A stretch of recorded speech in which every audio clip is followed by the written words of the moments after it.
Okay, today we're going to go back through the mock test from last week because there's quite a lot of things that people didn't do very well. Some people did very, very well, but there's I think it's important that we go through the test question by question.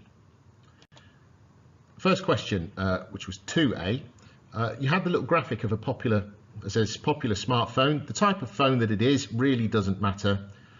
You just have to be able to consider what hardware is actually in and on the phone. And the first question is asking you to explore the various input and output devices that might be on a phone. Now, as we can see from the box that I've ticked here, the vibration alert is an output device. So it's sending a signal from the machine, the device, to us. The slight trick was the touch screen, which actually acts both as an output device, also as an input device. If you needed to tick the both box to get a mark for that particular one. The microphone, of course, is an input device, and the speaker also is an output device. So the configuration of ticks is correct there. And generally speaking, this was a question that was answered quite well by most people. The next question, which was answered less well, was this one. 3 developments in hardware that have made smartphones like the one above possible in the last 10 years. Straight away, if you'd described anything to do with software, you would not get a mark. The mark scheme for this exam paper is really quite precise, and that's what they would expect you to do in the real thing. So please make sure it sticks to hardware. Next, you must write in full sentences. Far too many people have just written 1 or 2 word answers. You must write in full sentences. That's why they've given you 6 or 7 lines to actually write your answers on. And some of the answers are below. Touchscreens have become smaller and more affordable. Batteries have become smaller, cheaper and higher capacity. That means they can hold more charge for longer. Processors have become smaller and need less power to perform a lot of processing. And then you could start adding things like Wi-Fi and 3G technology to allow a network connection to the internet. Interestingly now, all phones, smartphones, have an IP address, because effectively you're carrying around a computer in your pocket, especially if it's one that's connected to the internet. I'd like you now to please put down 3 answers. If you've got another answer that you'd like to put down that you want to check with me, please just ask. But now record your answer. Okay, this question is asking you to decide which of 2 computers is going to basically have the higher performance. And it's not as simple as it looks. Most importantly, there is no right or wrong answer. You've just got to choose one or the other. And the reason you get maximum marks, 3 marks, for being able to provide the right explanation.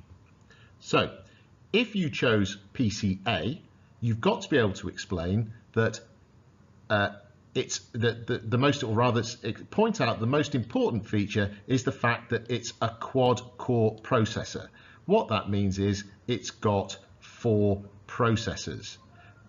If you have 4 processors, it means you can run processes in parallel. That means you can run 4 instructions at the same time. However, you can only do that if the software that you have, that you're trying to run on the processor, has been designed to allow parallel processing. Unless you've mentioned that, you're not going to get full marks. So it's possible for PCB with only its single core processor to be faster than PCA. If the software that's been written for PCB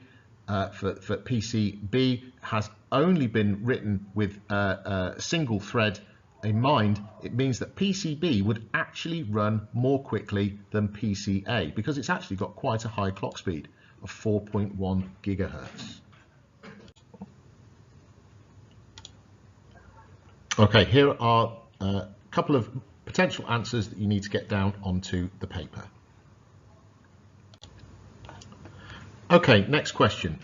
Why is it important for both of these personal computers to have a sufficient amount of RAM?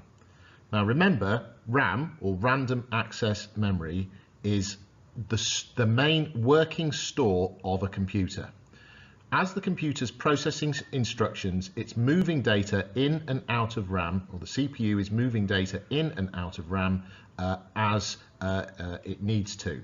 So consequently, if your computer doesn't have enough RAM, the CPU would be bottlenecked. It wouldn't be able to process things quickly enough simply because there isn't enough memory available. It's got lots of sophisticated ways of doing this, but the more RAM you have, generally speaking, the better. The potential answers are all written below, so please take a read of those and get them jotted down onto the paper. One important thing is the use of the hard drive. That's often called a page or swap file, which can act as RAM if your computer doesn't have enough. However, it's much slower than using actual chipped RAM.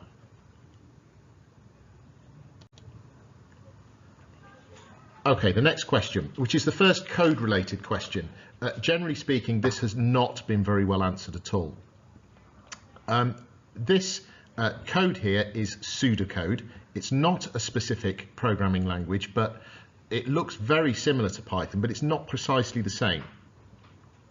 That said, you should be able to spot the main elements of the code. The first question says, give the name of one parameter used by this function. The parameters in this case are the two things here inside the brackets after the name of the function. So is prefix is the name of the function, and name and value, which are both variables, are the parameters of the function. They are passed into the function from another part of the code somewhere else, which we can't see. So name or value would be a correct answer for this for question 4A1. Okay, next question. State the data type of name. Name is here. Okay, so name is in this case we know what the data type is because of the square brackets around the number 1. In Python, you would have used square brackets when you did lists, also called arrays, array and list. Because you see the square brackets here after the name, it tells us that this is a list or an array. So for this question, if you'd put list or array, that would have been the correct answer. Finally, state the data type of the return value. The return value. Well, where does it say return? It's here, and both of the data types are given, or rather the data itself is either true or false. If a data type is limited to true or false, that tells us the answer is Boolean. So that's a Boolean data type. So if you need to look that up, look it up now.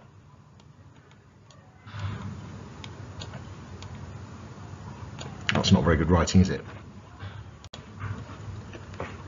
Okay, give 3 reasons why programmers use functions. So that on the previous slide was a function, and the best answers that have been given, and really the best answers that we'd be expecting, is that thing again, it's efficiency.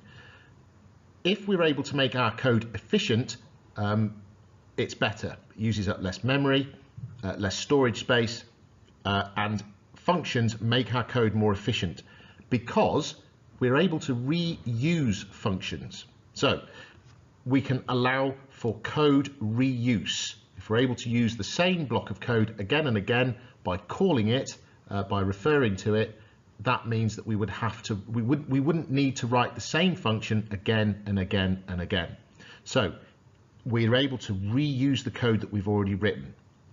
Next, putting code in blocks, the way that a function is, makes it easier to read.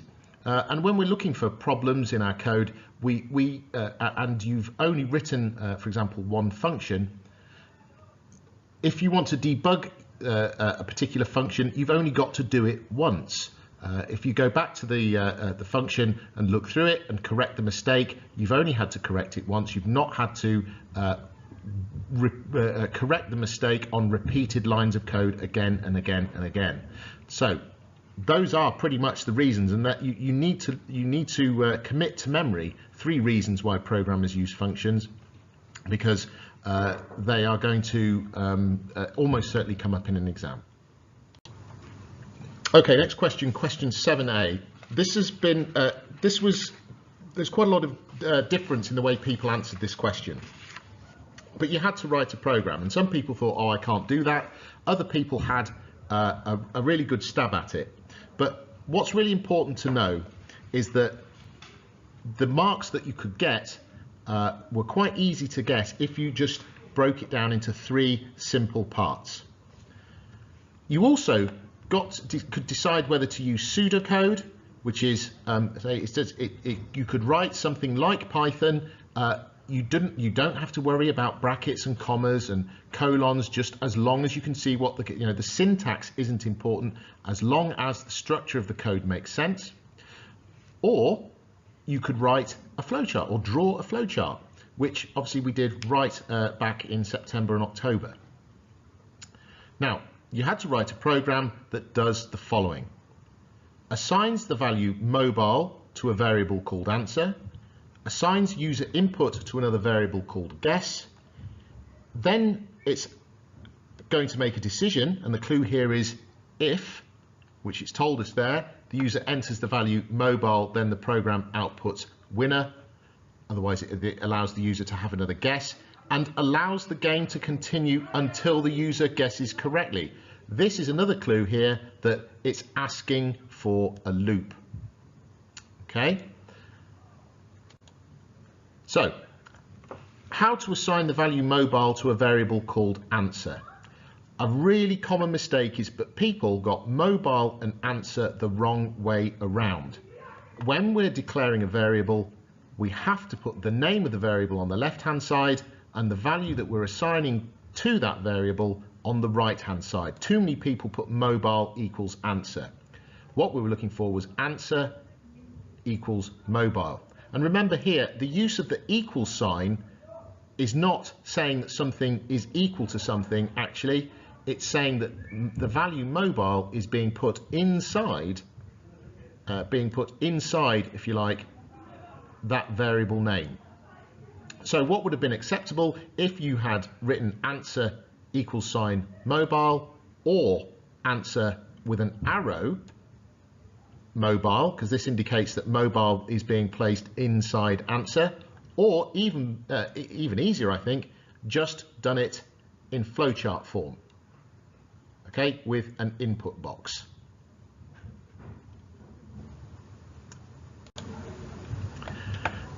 The next was the next part of the question asked you to assign user input to another variable called guess. So the variable name is guess, then we put the equal sign, and then we ask for input. And in this case, we just type input, or write input and a pair of brackets, or you could write user input. It doesn't matter. As long as we can understand what you mean, that's what we're looking for. So you could have written guess, arrow, user input, guess equals input with brackets, or over here, guess equals input in an input box.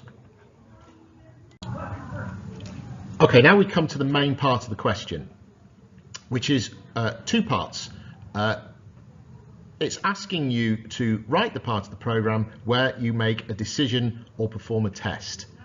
There was a clue, because again, it said if the user enters the value mobile, then the program outputs winner. Also, it's the most crucially allowing the game to continue until the user guesses correctly. So that tells us that we're going to have an if statement, possibly have an if statement and a loop. Now, there's a number of ways that we could do this. The easiest, and I'd say most elegant way, would be to say while, because I'm just going straight for a loop, answer is not equal, and that's how we represent not equal here is using exclamation mark equals, while answer is not equal to guess, guess equals user input. So what's happened here is while answer is not equal to guess, the program moves on and just asks the user for more input, like on the previous slide.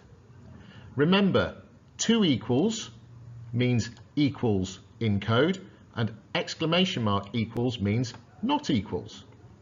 We only use the single equal sign when we're assigning values to variables, which is what we've done, okay? Values to variables here, up here. We're assigning a value to variable, whereas up here, while it says while answer is not equal to guess, we're performing a test. Much easier if you'd have done it in the flowchart. Simple decision box, is answer equal to guess, and equals equals to guess. No, go around and do it again. Yes, move on. Very easy to do. And that would have gained you another 2 marks. Okay, here's the full flowchart. The full flowchart. We have the start box. We then do the first variable assignment, which is assigning mobile to answer. Then we ask the user for input, which goes into the variable guess. Then we have our decision box. We're asking if guess is equal to answer. If it's no, then we move on. And if it's yes, we then perform output winner and then stop the program. It is actually really quite straightforward when we break it into those sorts of steps. I have made a mistake here. I've only used a single equal sign, so please don't replicate that mistake there on the flowchart. That should be 2 equal signs there. Please replicate this flowchart or the pseudocode on your exam paper. This next question was answered actually quite well. 7b, the programmer is going to make a simple improvement to the game by including a variable to keep track of the number of guesses made. State 2 other simple improvements that could be made to the program.